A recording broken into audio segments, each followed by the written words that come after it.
Good day to everyone and welcome to the ACE conference. Today's session is coping with your kids at home during the COVID-19 pandemic. So this short session will provide some simple tips for parents to support them at home. We are living through extraordinary times, so hopefully this talk will provide some basic ideas when interacting with your children regardless of their age. There will be a talk by Dr. Emma Godfrey of King's College London, as well as a summary of her advice at the end. Hello, I'm Dr. Emma Godfrey, and I'm going to be giving you some tips today about managing at home with the kids during the COVID-19 pandemic, based on the best available evidence. You are really the most important person to your child. We know that when children are stressed or worried, it's their parent or carer that they turn to for help. John Bowlby, a famous child psychiatrist, developed a theory called attachment theory, and he found that when parents and carers were available, sensitive and responsive, this was key to helping children feel safe and able to explore the world. Children really do pick up on your behaviour, so if you can keep calm and carry on, then they're likely to be able to do the same. Being there for your children and listening to them is very, very important and is actually much more strongly associated with well-being than the quality of people's relationships with their friends, even if young people don't think that. A secure attachment is also the best predictor of resilience in later life and can help reduce the effects of stress and any subsequent physiological problems or illnesses. So really thinking about how you can listen to your children, be there for them, comfort them, will help them get through this difficult time.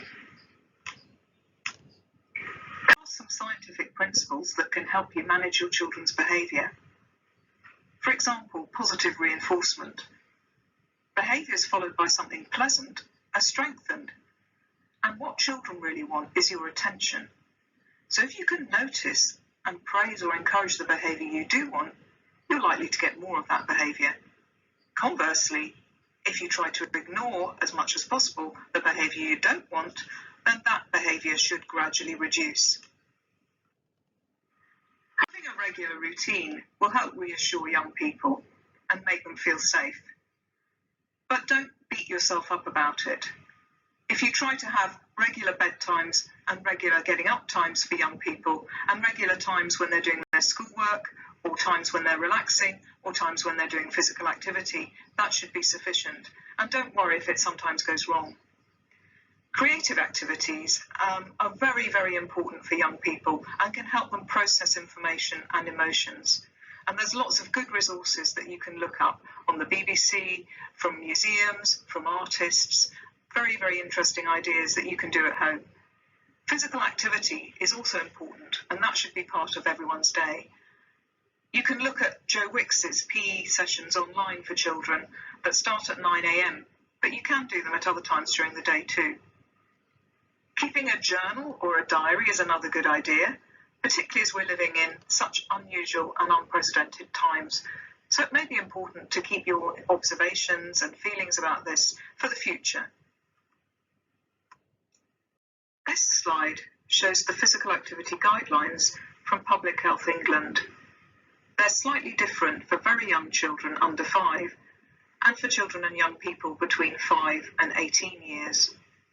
For very young children, you should be aiming for 180 minutes a day, but that doesn't have to be all in one go, and young children are very good at making activity for themselves. For the older children and young people, it's 60 minutes a day, but that doesn't have to be all in one go and should be averaged over the whole week. Try to get outside once a day if you can, because this will benefit everyone. But do remember the physical distancing rules and stay 2 meters apart from anyone who isn't in your own household. You may be wondering how to communicate with children and young people about the coronavirus pandemic, and it's not easy when there's a lot of uncertainty. First of all, a good idea is to be very age appropriate, so remember that very young children may find it easier to learn about the virus through cartoons or pictures, And make sure you answer their questions, but don't give them too much information or more than they're looking for. It's also fine to say you don't know about something, because there's a lot of uncertainty. You can provide information in a simple way and help them learn to do the things that will keep them safe, like washing their hands while singing happy birthday.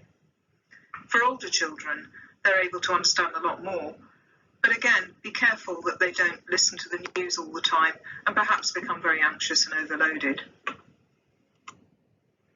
There are some opportunities in living through this difficult time, and one of them is to enjoy quality time with your children.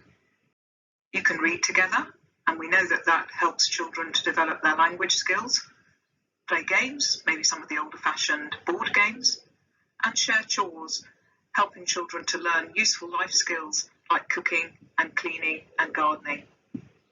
It's really important that you make some time for yourself during the day too. You can't help look after other people if you're exhausted and depleted yourself. So even if it's just time for a nice bath, time to read, or time to exercise on your own, make a little bit of time for yourself every day if you possibly can. We're living through unprecedented times, and sometimes we all need a bit of extra help. Here are some resources if you feel you need to reach out. Thank you for listening.